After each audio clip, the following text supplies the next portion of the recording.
Salam alaikum Bokei, très heureuse de vous retrouver pour votre émission d'inspiration et de motivation Leitmotiv. Aujourd'hui, nous avons l'honneur de recevoir pour vous un homme passionné par la finance.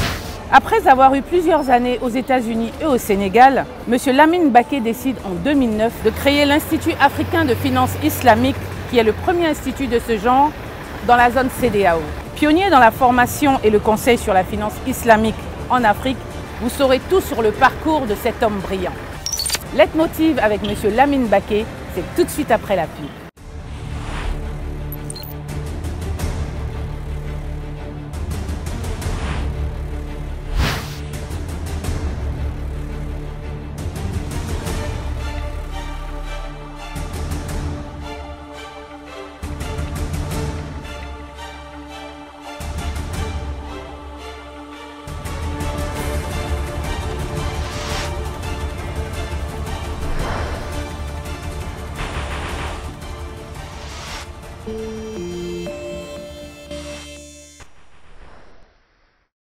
Vous êtes chef d'entreprise, cadre ou jeune entrepreneur?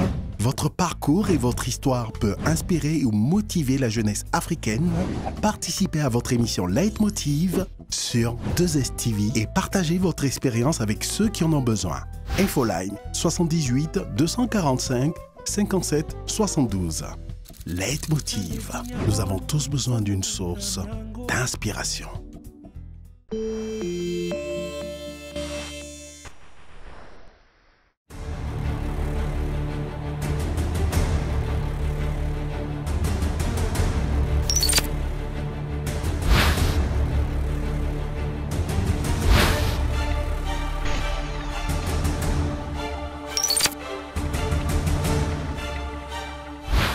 Monsieur Mbaké, bonjour. Bonjour. Merci d'avoir accepté notre invitation. Merci à vous aussi. Alors, vous êtes le directeur général de l'Institut africain de finance islamique depuis 2009, comme cité précédemment. Vous avez travaillé pour de grands groupes financiers et c'est au cours de vos expériences que vous avez décidé de vous concentrer sur la finance islamique. Quel a été votre cursus scolaire? Alors, je ne sais pas, merci beaucoup, merci de m'avoir donné l'opportunité d'être dans cette émission. Pour le cursus scolaire, je ne sais pas si je commence après le bac ou avant le bac. Primaire, collège, lycée. Alors voilà, j'ai débuté à une école qui s'appelle l'école Jean Jaurès quand j'avais 5 ans. À Dakar. À Dakar, qui a changé de nom depuis.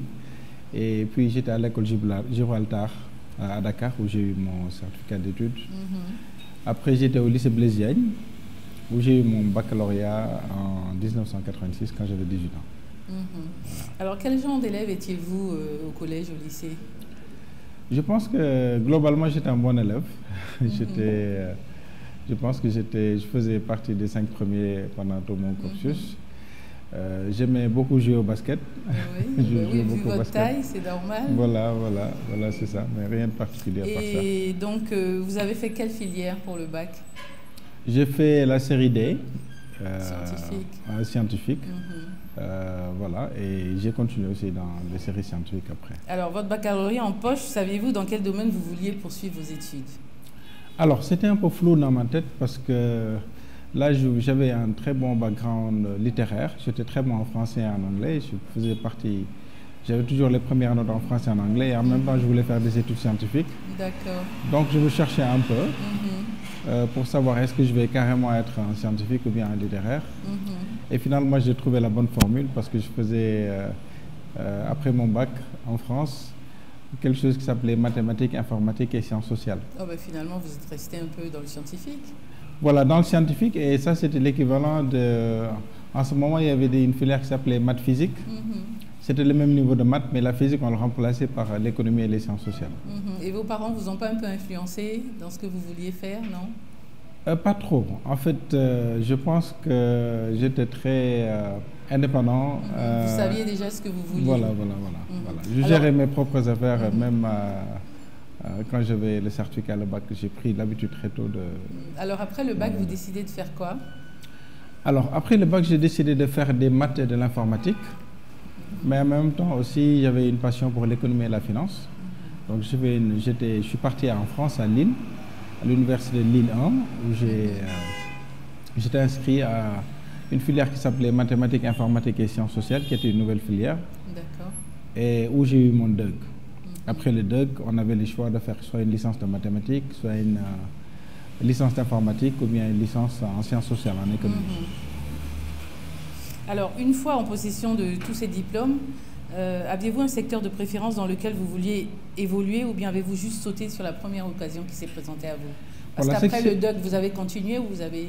Voilà, j'ai continué. J'ai eu ma maîtrise à l'Université de Pau et de Pays de la Dour, en France, une maîtrise de mathématiques appliquées et sciences sociales. Après cela, il était clair dans ma tête que je voulais faire un MBA aux États-Unis, en business management. Et là, je suis passé par une école en France qui s'appelle le Centre d'études franco-américaines de management, où les études se font en anglais. Et là où j'ai eu un diplôme d'études supérieures, un diplôme européen de management. Après quoi, je suis allé faire mon MBA aux États-Unis. Et c'est directement après le bac que vous êtes parti en Europe ou alors vous avez fait passer votre DUG ici et après vous êtes parti? Non, directement. Après mon bac, je suis allé directement en France. Et comment s'est passée votre intégration là-bas? Très difficile. Pourquoi? Parce que j'ai débarqué en France quand j'avais 18 ans et j'étais dans le nord de la France, à Lille, où il faisait très froid. Et en plus, au-delà du froid, on ne voyait jamais le soleil. Donc pour quelqu'un qui vient du Sénégal, exactement ça le nord de la France. C'est une catastrophe. Gris, oui. Les gens buvaient beaucoup de café et puis bon, en hiver, à 4h30, 5h, il faisait déjà noir. Donc c'était vraiment un dépaysement total. Alors, pensez-vous, M. Mbaké, que c'est une erreur que les jeunes commettent de ne pas savoir assez tôt ce qu'ils ont envie de faire? Comment ils veulent évoluer?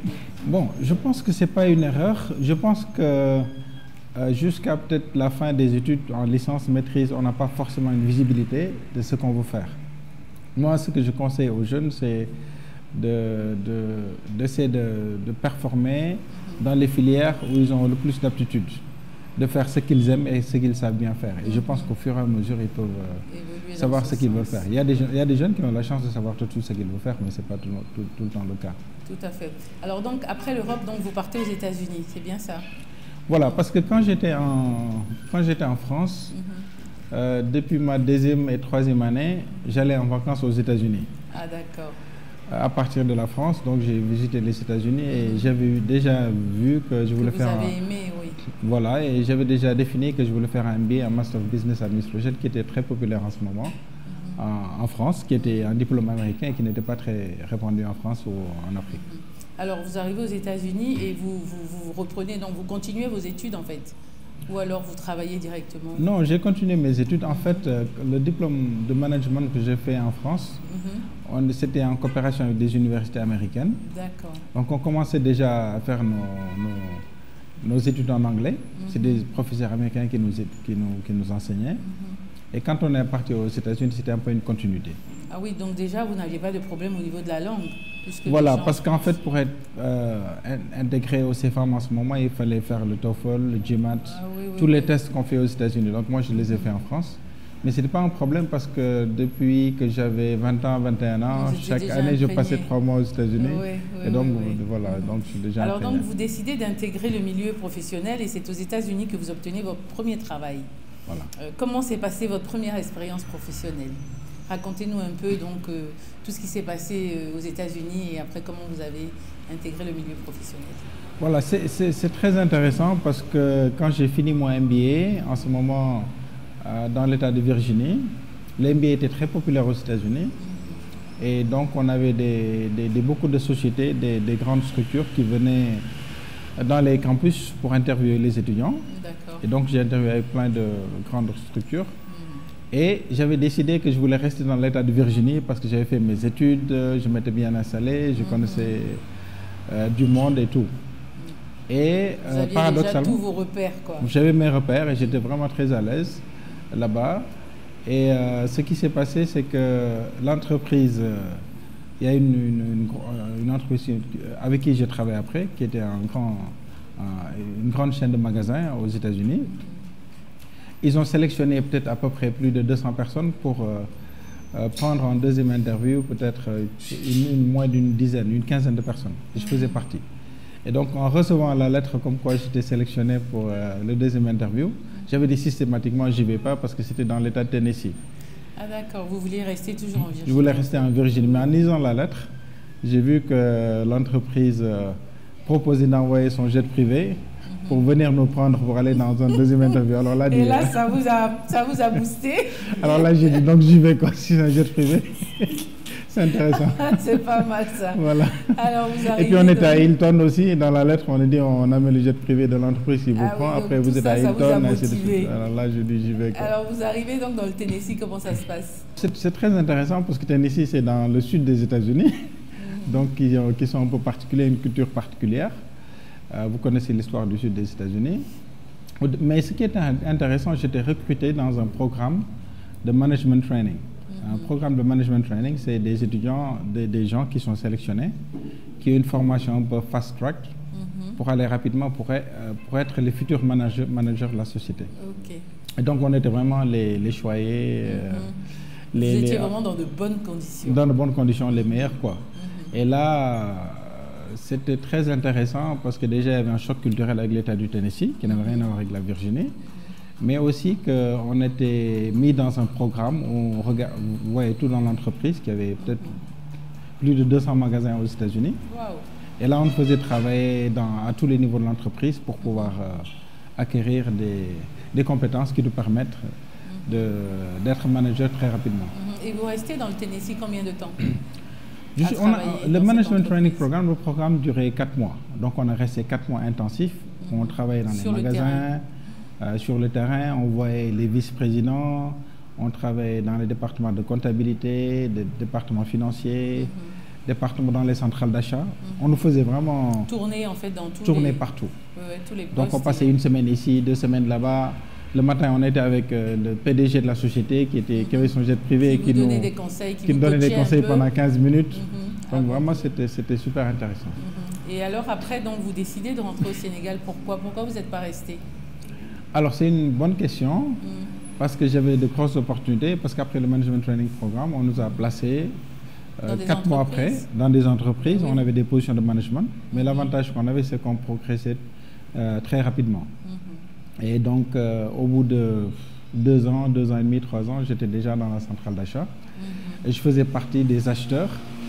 Et j'achetais pour un volume de 90 milliards, l'équivalent de 90 milliards de francs CFA. C'est énorme. Ça veut dire, par exemple, j'achetais des chaussures Timberland pour la société Saks Fifth Avenue.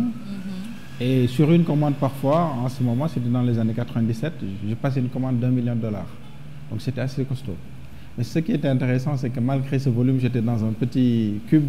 Un petit bureau, un petit box, comme on dit. Un petit box par rapport à la taille de l'entreprise. Alors, mais malgré tout ça, vous décidez de rentrer au Sénégal? Alors, j'ai décidé de rentrer parce que je pense que j'avais en ce moment 28 ans. Il était le temps de se marier. Je pense qu'il fallait faire un choix entre soit rester aux États-Unis, arriver dans le top management et être entre guillemets américain.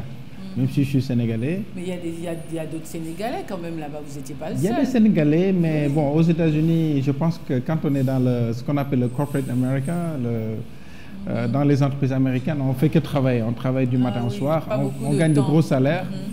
Alors, Monsieur Mbaké, je vous propose de revenir sur votre parcours juste après la pub.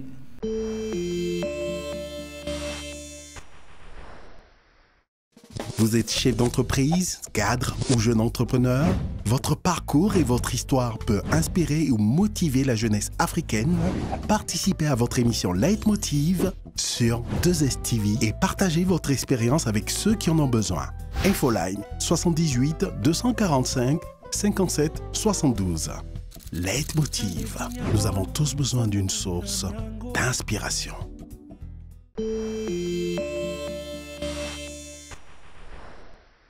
De retour avec notre invité, M. Lamine Mbaké, directeur général de l'Institut africain de finance islamique.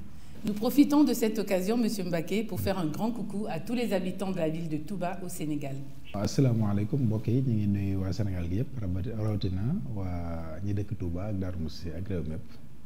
Alors, de retour à Dakar, vous trouvez du travail et vous êtes nommé directeur Cash Management e-Business dans un grand groupe bancaire international basé au Sénégal. C'est ça. Ouais. Comment avez-vous appréhendé cette nouvelle expérience professionnelle? Alors, je pense que c'était une expérience extraordinaire parce que j'avais mon MBA aux États-Unis, j'ai travaillé dans des grands groupes J'ai vraiment travaillé à un niveau très élevé aux États-Unis et je ne m'attendais pas à trouver la même chose à Dakar. Mais quand vous aviez suffisamment d'expérience en plus. Voilà, suffisamment d'expérience. Mais quand je suis rentré à Dakar, à la City, j'avoue que je n'ai pas été dépaysé. C'était presque la même chose. Parce que Citibank, au niveau régional, Dakar dépendait de Citibank Londres et de beaucoup de Citibank en Afrique. Et finalement, c'était un peu la même chose, la culture d'entreprise. Mais ça, c'était le deuxième boulot, en fait, que vous avez eu, la Citibank, ou c'est le premier? C'est le premier. Ah, le premier, d'accord. Alors, cette expérience se passe plutôt bien et vous évoluez au sein donc, de ce groupe bancaire international basé ici au Sénégal. Vous êtes nommé par la suite directeur des PME. Quel était votre ressenti dû à cette promotion? Alors, j'avoue qu'à la City, j'avais une promotion rapide parce que le fait que j'avais travaillé aux États-Unis me donnait un certain background. Et puis aussi, j'étais dans un département qui s'appelait Cash Management et Business où il fallait créer de nouveaux produits. Et comme je sentais déjà que j'avais un profil entrepreneur, j'étais très à l'aise. Et donc, je pense que j'ai gravi les échelons rapidement. Mais si j'avais resté aussi, je pense que j'avais la possibilité vraiment de grandir très rapidement à la City. Monsieur Mbaké, c'est bien au sein de cette entreprise que vous vous êtes familiarisé avec la finance islamique ou cela est venu bien après?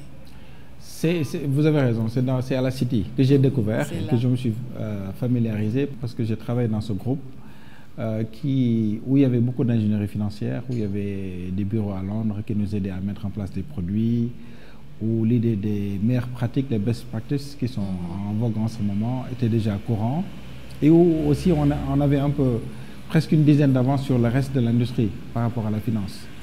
Et en faisant une formation à Istanbul, j'ai rencontré des collègues qui venaient d'autres pays et il y en a un, je lui dis où est-ce que vous travaillez? Il me dit je travaille dans une institution financière islamique à Bahreïn. Je lui dis mais c'est quoi ça? Il me dit c'est une manière de faire la finance mais qui est conforme à l'éthique islamique. D'accord, oui. Et en ce moment l'internet n'était pas très développé, c'est dans les années 2000, 2002, 2003 et j'ai commencé à faire une recherche interne dans le groupe pour savoir ce que c'est que la finance islamique. Alors, après avoir dédié 5 années de votre vie à cette entreprise, vous avez fait vos preuves et donné le meilleur de vous-même. Vous décidez en 2003 de vous lancer dans un nouveau challenge en ouvrant votre propre cabinet de consulting. Comment vous est venue l'idée de créer votre propre entreprise? N'était-ce pas risqué de tout recommencer à zéro pour travailler à votre propre compte? C'est un gros risque. Je pense que c'est la même chose que le challenge que j'ai eu quand j'étais aux États-Unis pour décider de quitter et de venir au Sénégal. Mais il s'est avéré que j'ai regardé mon cursus, j'ai regardé mes potentialités, même en interne dans l'entreprise où je travaillais. J'ai découvert que j'étais un entrepreneur, que j'étais plus à l'aise en créant des choses et en étant indépendant, en déroulant des choses. Alors j'ai fait le choix de créer une entreprise, déjà en commençant par ma spécialité qui était le cash management et le e-business. Mais l'objectif c'était de mettre en place la finance islamique, mais cette phase était un peu prématurée parce que beaucoup de gens dans l'environnement ne le connaissaient pas. Alors pouvez-vous nous en dire un peu plus justement sur l'activité de votre cabinet de consulting et nous parler de quelques-unes de vos réalisations? Voilà, quand j'ai commencé le cabinet, j'ai commencé par le cash management. Le cash management c'était ce qui est devenu aujourd'hui le mobile banking. Ah oui. C'était le e-business. C'était le transfert d'argent, c'était les paiements de factures. Ah, d'accord. Alors, quand j'étais à la City, on avait peut-être une dizaine d'avance sur le reste de la région. Et quand j'ai ouvert mon entreprise, c'était vraiment par ces produits que j'ai commencé. Je travaillais avec beaucoup de banques locales. Mais mon objectif, c'était de faire la finance islamique. Alors, j'ai commencé à faire des recherches pour voir comment je pourrais l'implémenter. D'accord. Alors, je suppose qu'au départ, lorsque vous lanciez votre cabinet de consulting, vous avez dû faire face à de nombreuses difficultés. Comme tout début, quelle a été votre stratégie pour donner une impulsion à votre projet et vous stabiliser dans le temps? Alors, je me rappelle quand j'avais décidé de démissionner de la City pour créer mon entreprise, je parlais avec un senior dans l'entreprise où j'étais et je lui disais que je veux soit aller à Dubaï travailler 2-3 ans et puis revenir. Il me dit mais après Dubaï qu'est-ce que vous faites? Je lui dis créer mon entreprise. Il me dit mais donc c'est pas la peine d'aller à Dubaï, créer votre entreprise maintenant. Oui, directement. Mais la motivation c'était parce que je savais que j'étais entrepreneur, je voulais dérouler des nouveaux produits y compris la finance islamique Donc j'avais décidé de le faire. Mais il y a eu beaucoup de challenges. Parce que déjà, pour se faire connaître sur le marché, c'était difficile. Mais je pense que l'avantage que j'avais, dans l'entreprise où je travaillais, on avait assez de bagages, on avait un peu aussi, on avait pris un peu de la distance par rapport à ce qui se faisait au marché. Et donc, comme j'offrais des produits innovants, des produits financiers innovants, je pense que ça a accroché tout de suite et ça nous a permis de... Mais en tant qu'entrepreneur, justement, quand vous avez débuté avec vos propres économies ou alors vous avez fait appel à des investisseurs ou à des prêts bancaires? J'ai débuté avec mes propres économies parce qu'en fait, j'avais des produits déjà qui accrochaient les institutions locales sur place. Donc, en signant des contrats déjà, financièrement, j'étais un peu à l'aise pour pouvoir démarrer. Mais après, j'ai signé avec des grands groupes internationaux. J'ai été une société américaine à s'installer au Sénégal à travers un réseau. J'ai aidé aussi une banque locale à démarrer qui n'était pas bien placée par rapport aux autres banques pour pouvoir capter la clientèle nécessaire, mais en mettant en place des produits cash management et des produits de transfert d'argent, ils ont réussi à vraiment avoir client sur eux. Alors, dans la vie, on rencontre des personnes qui sont des sources d'inspiration pour nous. Cela a été votre cas lors de votre voyage en Malaisie, où vous avez rencontré le leader charismatique, le docteur Mohamed Mahathir, et également le directeur de l'Institut de finance islamique en Malaisie. Pouvez-vous nous raconter ces moments pouvez-vous nous faire partager ces moments? Alors, donc, quand je faisais mes recherches, quand j'étais à la City, j'ai découvert que la finance islamique, c'était quelque chose... en ce moment, je pense qu'on parlait de plus de 800 milliards de dollars de chiffre d'affaires et c'était vraiment avec une croissance exponentielle. Donc, j'ai vu que c'était un créneau que l'Afrique n'avait pas exploité, qu'il fallait exploiter. Alors, j'ai continué à faire mes recherches et j'ai découvert que la Malaisie, c'était vraiment la capitale en ce moment, ou le pays qui était le plus ingénieux en termes de finances islamiques. Alors, comme M. Ahmad Mokhtar Mbow, ancien secrétaire général de l'UNESCO, c'est quelqu'un avec qui je discute beaucoup. Alors, il m'a fait deux remarques intéressantes. La première, c'est qu'en pleine discussion, il m'a dit, Lamine, oui, moi j'ai vécu avec vos parents, tes grands-parents à Darou-Mousti, et c'était vraiment des grands hommes, c'était des chefs religieux vraiment très connus. Et il m'a dit que je ne me rappelle pas qu'ils aient initié une chose pour seulement eux-mêmes ou leur famille. Chaque fois qu'ils ont mis en place, qu'ils ont posé des actes, c'était pour aider tout le pays ou une génération. Alors il m'a dit, je pense que vous ne devez pas être dans une position de trouver un bon boulot, un bon salaire et une bonne maison. Je pense que vous devez faire quelque chose pour le pays. Oui, alors je lui ai dit que j'ai découvert la finance islamique. Et un jour, il m'a dit qu'il était invité à l'OCI, parce qu'il faisait partie des personnes éminentes de l'OCI, et qu'il allait rencontrer beaucoup de personnes, parmi lesquelles M. Mahathir. Et je lui ai dit, mais oui, mais finalement, la Malaisie, c'est l'icône de la finance islamique. Alors, c'est lui qui a fait le contact pour me trouver un rendez-vous avec le président Mahathir. Voilà. D'accord. Alors, pouvez-vous nous dire quelle est la mission de l'Institut africain de finance islamique? Alors, quand j'ai rencontré le leader charismatique de la Malaisie, qui s'appelle M. Mohamed Mahathir, qui a bâti la Malaisie, et la Malaisie, c'est un exemple très intéressant, parce que c'est un pays qui est parti de rien, un pays sous-développé, et qui a réussi à s'hisser dans les pays développés, mais à travers l'expertise et vraiment à travers un leadership extraordinaire. Et je lui ai dit carrément que je voulais introduire la finance islamique en Afrique. Alors il m'a mis en rapport avec l'Institut malaisien de finance islamique. Et je suis allé les voir, c'était des gens très intéressants. Et j'ai compris que leur stratégie pour bâtir une industrie de la finance islamique, c'est à travers le conseil et la formation. Et donc j'ai fait un point benchmark de cette institution que j'ai copié. Et arrivé au Sénégal, j'ai contacté le ministère des Finances pour leur dire c'est ça que je voulais faire. Et puis voilà, c'est parti. C'est en 2003 donc, que vous lancez votre cabinet de consulting. C'est ça, vous travaillez donc d'arrache-pied. D'ailleurs, vous vous passionnez pour la finance et vous prenez le temps de faire de nombreuses recherches à ce sujet, comme vous l'avez dit. En 2009, donc, vous décidez de fonder le premier institut africain de finance islamique de la zone CEDEAO. N'était-ce pas un pari risqué ou vous aviez confiance en ce nouveau projet? Je pense que oui. J'avais confiance en ce projet, mais personne d'autre n'avait confiance à part moi. Oui. Je parlais à des gens, des anciens collègues, des grands financiers, des gens du monde économique et financier. Et quand je leur parlais finance islamique, ils me disent non, ça c'est trop spécifique. C'est pas la peine d'y aller. Mais moi, j'avais fait mon travail à la maison. Tout à fait. J'avais vu que déjà en ce moment, Londres s'était positionné, l'Angleterre, comme la capitale de la finance islamique. j'ai vu aussi qu'il y avait un gros potentiel pour les pays sous-développés de capter des investissements qui venaient des pays du Golfe. Donc je me suis dit, je vais y aller. Quand même, malgré que toutes les personnes autour de vous ne voyaient pas ça du même œil que vous. Ça n'a pas créé d'incertitude, je veux dire, à votre niveau? Non, parce que je pense que j'avais l'intelligence économique. Et c'est l'une des choses que j'ai apprises quand j'étais à la Citibank. On voyait les choses venir avant les autres. Et une anecdote, je me rappelle, j'avais décidé de faire un séminaire de lancement. Donc j'ai dit au ministère des Finances, je fais un séminaire de lancement pour la finance islamique. Parce qu'en ce moment, Christine Lagarde en France s'est battue pour implanter la finance islamique. Et donc peut-être la personne qui m'a rassuré, quand je suis allé voir le président Wade, en ce moment pour lui dire je veux mettre en place la finance islamique parce que c'est une industrie qui monte et puis on a besoin d'investissements externes des pays du Golfe.